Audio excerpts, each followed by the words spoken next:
¿Os acordáis cuando grabábamos tarrinas y tarrinas de discos como si no hubiera un mañana? Tanto de DVDs como de CDs. ¿Y cuándo fue la última vez que grabasteis un disco DVD, si es que habéis grabado alguna vez alguno? En mi caso sí que he venido grabando todavía CDs, por casos particulares de pruebas en reproductores de CD, discos compactos y demás, y también para la casuística especial de algún jueguecillo piratongui para la Sony PlayStation 1. Entonces, en 2021 sí que he estado todavía grabando algún CD, pero una cosa residual y excepcional para hacer algunas pruebas y demás. Pero lo que es grabar discos DVD, yo creo que probablemente desde el año 2015 no he vuelto a tostar un disco. Y si bien yo cuando empecé a grabar con esta grabadora, que es del año 2005, sí que es verdad que con esta grabadora pues nunca me preocupé de lo que era el formato de grabación, qué formato debía escoger, porque habían varios. Porque esta grabadora ya es multi y entonces soporta bastantes formatos, pero quien empezó con el tema de la grabación de DVD en los primeros años, pues se encontraba con la casuística de que habían dos formatos, que teníamos por una parte el más R y por el otro, no voy a decir que es el menos R, no sé cómo llamarlo, pero técnicamente sería DVD-R o DVD-R. De la misma forma que CDR no se decía CD-R, ni CD-R. Entonces, bueno, esto es una historia un poco alucinante en cuanto a la guerra de formatos dentro del modelo de DVD. Entonces vamos a empezar con esta pequeña introducción para situarnos en la casuística especial, que el disco versátil digital, que es el formato de disco óptico de DVD de 4,7 GB, fue un formato, por así decirlo, universal, que fue establecido en el consorcio del DVD en el año 1996, posteriormente a partir del año 97, conocido como la Alianza DVD, y entonces esto se creó para evitar ciertas guerras de formatos, como había pasado con el VHS y el Betamax en el pasado, y teóricamente por parte de los proveedores de material informático, según se dice, o puede que fuera también para liar conocimientos y tecnologías y evitar posibles pérdidas y fracasos de formatos, pues se estableció esta gran alianza de distintas empresas que vinieron a crear el formato de disco DVD. Entonces, siendo un formato, por así decirlo, universal, en el que habían entrado muchísimas marcas, entre ellas Philips, Sony, Toshiba y muchísimas más empresas que aceptaron las condiciones de este disco, pues en cuanto a lo que era el formato de grabación, en particular Sony y Philips no estaban muy conformes con el estándar que se estaba produciendo. En este vídeo vamos a dejar aparte el DVD RAM, porque eso es otro berenjenal increíble, ya lo hablaremos de ello en un próximo vídeo. Nos vamos a centrar aquí en el DVD más R y el DVD R. Entonces, digamos que por una parte Sony y Philips ya anteriormente habían establecido el Compact Disc, entonces teniendo en cuenta que había un estándar que era el Forum DVD y que dentro de este Forum pues se estableció el formato DVD-R, o sea, guión R, para que nos entendamos. Y este formato tenía unos parámetros de funcionamiento preestablecidos que ahora explicaremos más adelante, así sabremos en qué se diferencia el DVD más R y el DVD-R. Entonces, digamos que es este sistema de DVD-R, creado por Pioneer, pues como que a Philips y Sony no parecía que le convenciera. No sabemos si fue algo así como despecho o que querían rascar más, querían conseguir más beneficios. Realmente hay algo un poco extraño, no sabemos qué es lo que pasó exactamente, de puertas para adentro, pero Philips y Sony decidieron, pues en cuanto a sistema en cuanto a formato óptico para grabar en DVD, pues se desvincularon del dogma DVD-R y decidieron crear su propio sistema. Entonces vamos a pasar ahora a explicar técnicamente, pero muy por encima, sin que nos explote la cabeza, en qué se diferencia un sistema del otro sistema, ¿no? Entonces digamos que el sistema creado por Pioneer, que era el DVD-R, siempre dentro del forum DVD, tenía un sistema mediante el cual a la hora de grabar y que la grabadora supiera en qué punto del disco estaba, ¿no?, para hacer las sesiones y demás y dónde tenía que grabar, pues tenía un sistema que era, digamos que había como unos pozos, unas marquitas muy pequeñas, unos pozos, land pre-bits concretamente, eran unos pocillos que había, y mediante este sistema pues él sabía dónde se encontraba a lo largo de todo el disco, ¿no? Entonces a través de esas marcas microscópicas, ¿no?, pues esto funcionaba y ese era el sistema. Por otra parte, pues lo que es el disco a la hora de grabarlo, no se puede decir, bueno, pues yo grabo y donde caiga ha caído, ahí he grabado. No, esto tiene que ir, para que nos entendamos, como si fuera una carretera, un presurco establecido por donde va a poder grabar. Entonces, esta carretera, para que nos entendamos, donde luego se iba a asfaltar, ¿no?, donde luego íbamos a poder grabar, pues hay que tener en cuenta que esto pues no es perfecto. Entonces, como hay ciertas oscilaciones, el láser va hacia arriba, hacia abajo, se ladea de un lado, se ladea hacia otro, siempre para intentar encontrarse en el lugar concreto. Entonces, para observar todas esas imperfecciones del sistema, porque esto no es perfecto. Entonces, para que todas esas oscilaciones no causen estragos, pues esa carretera, digamos que estaba ondulada, tenía un bamboleo, como si fueran unas patatas fritas onduladas, vistas desde arriba, ¿vale? Entonces, ese bamboleo, esa ondulación, asimismo tiene una frecuencia de oscilación que se llamaba. Pues en el DVD-R, que era el primer sistema que se creó, esa frecuencia de oscilación era de 140,6 kHz. Por otra parte, en el DVD+R, que vino después, esa frecuencia se aumentó exponencialmente hasta los 817,4 kHz. Esa es una de las diferencias fundamentales entre un sistema de DVD-R y DVD+R, la frecuencia de oscilación de estos surcos pregrabados, ¿no? Entonces, esa sería una de las grandes diferencias. Por otra parte, Pioneer tenía sus pozos, los land pre-bits, y Sony Philips utilizó un sistema propio que estaba un poco inspirado en el del Compact Disc.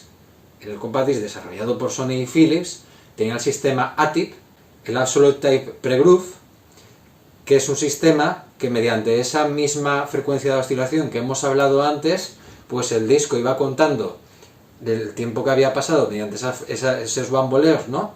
Entonces él, a través de esa frecuencia de oscilación, pues ya sabía dónde se encontraba. Entonces, si en el Compact Disc fue el ATIP, en el DVD+R pasó a llamarse ADIP. El Address in Pre-Groove, o dirección en presurco, que era mediante ese bamboleo, pues lo mismo, iba encontrando su sitio de, pues ahora voy a grabar aquí, pues ahora voy a grabar allá, ahora viene esta pista, ahora viene este archivo aquí. Entonces iba encontrando un poco para él saber el láser en qué punto del disco, ¿no?, está exactamente, no te vaya a grabar aquí, hayan archivos encima, o te deje un espacio en blanco si graba más allá. Para que nos entendamos así, un poco, pues básicamente esas son las dos grandes diferencias, la frecuencia de oscilación y la forma en la que el láser se encontraba dentro del disco. En el sistema original DVD-R de Pioneer, dentro del forum DVD, era mediante los land pre-bits, esos pocillos que había ahí cada ciertos puntos, ¿no?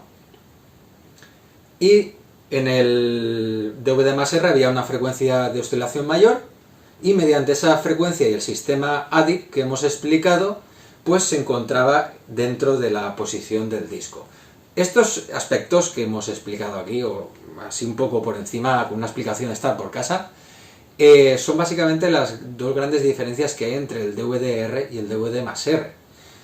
Entonces, claro, ¿qué motivos había para que hubiera dos formatos? Pues simplemente que Sony y Philips tuvieron su machito, su despecho, que seguramente pensaban que su sistema basado en el Compact Disc era mejor que el de Pioneer, y aparte pues un poco se desvincularon en ese aspecto del forum DVD y pues crearon su propio logotipo muy extraño, que era el RW que vais a ver aquí. Claro, estos logotipos se encontraban en discos DVD más R, que no eran regrabables, con el logo RW encima. Os podéis imaginar el tipo de confusión que creó esto en su época también. Entonces fue un poco, yo pienso que fue un poco por despecho y también por cobrar por un canon, ¿no? Es decir, pues si quieres que te ponga mi logo, quieres ser compatible con mi sistema, con el DVD más R, pues págame y te podrás poner mi logo RW este. O por lo menos yo lo veo así, no sé vosotros qué pensáis. Entonces vamos a entrar un poco ya a debatir qué formato era mejor, el DVD-R o el DVD más R. Entonces, yo la verdad es que como empecé ya con una grabadora multi, como ya he explicado, yo compraba lo primero que encontraba o lo más barato.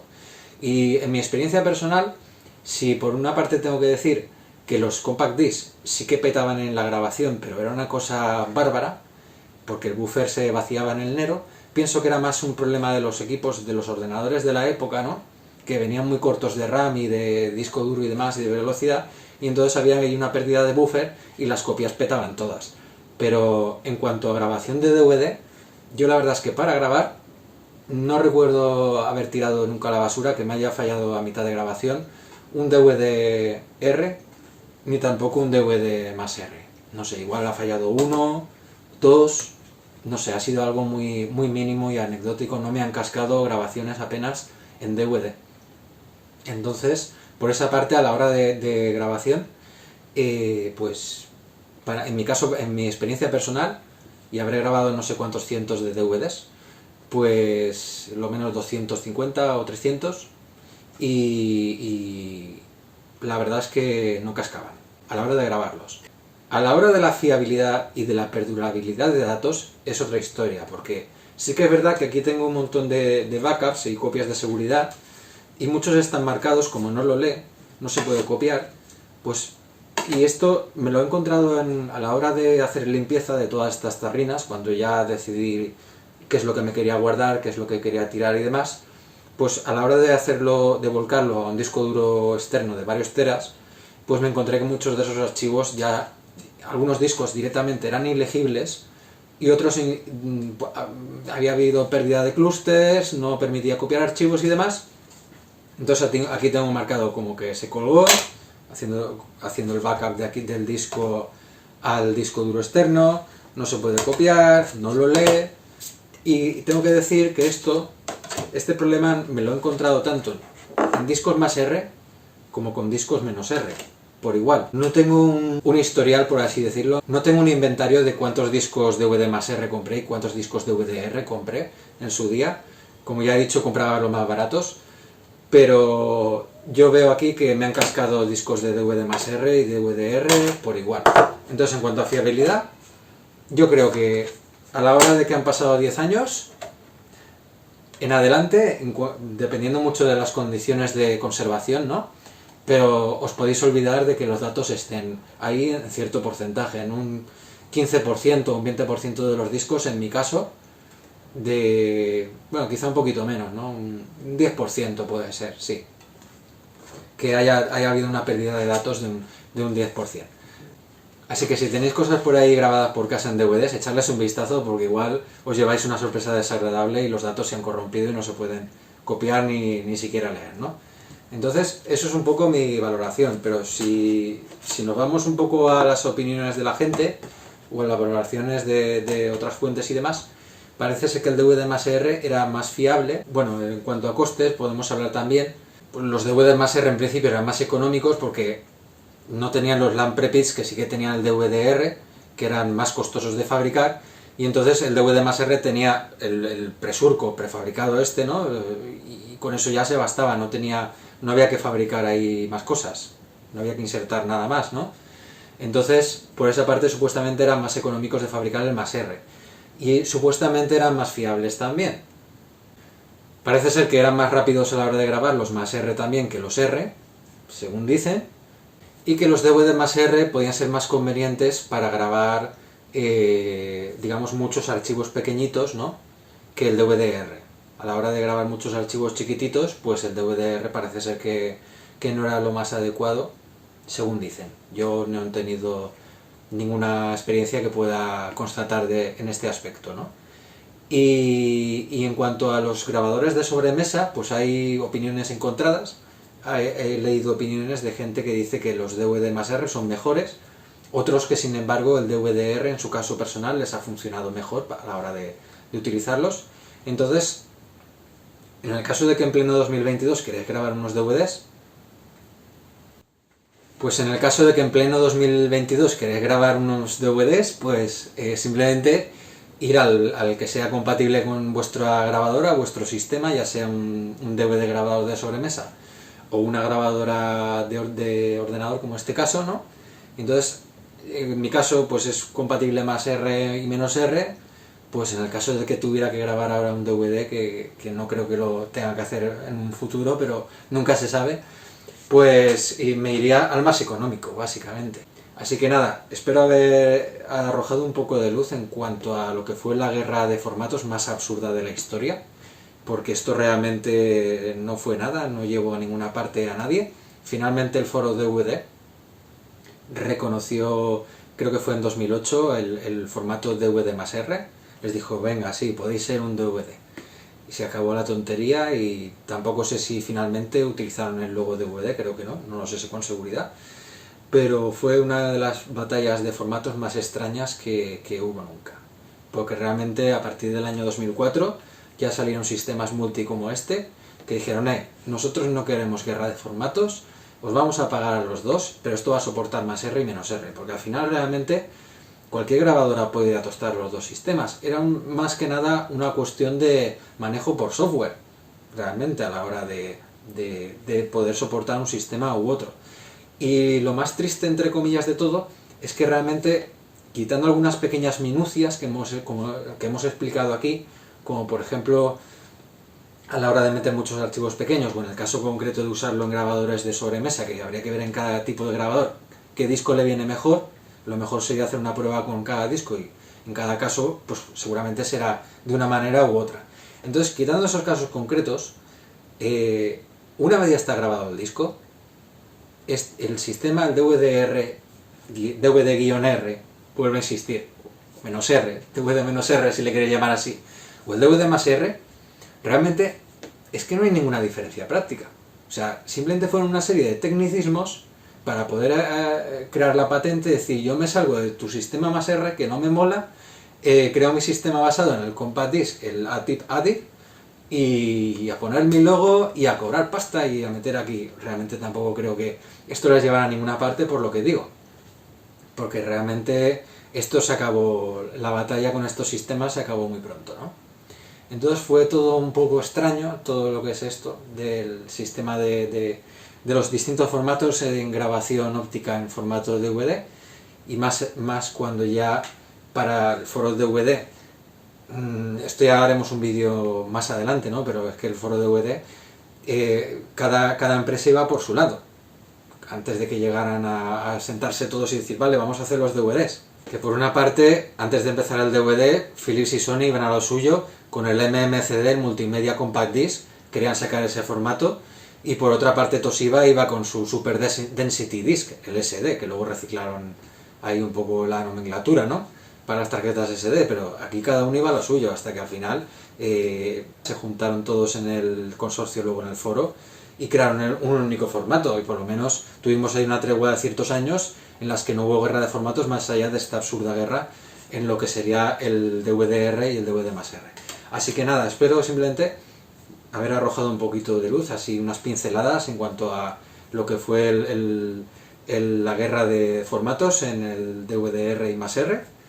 Así que más adelante haremos vídeos hablando del Forum DVD y de otros formatos como Blu-ray y demás. Así que nada, nos vemos muy pronto en un próximo vídeo. Un saludo y hasta la próxima. Bueno, y tengo que decir que ese vídeo que habéis visto no podría ser posible sin el canal Technology Connections, que fue fuente de inspiración y de documentación para todos los datos que he aportado, parte de ellos. Así que os lo dejo en la caja de comentarios. Un saludo y hasta la próxima.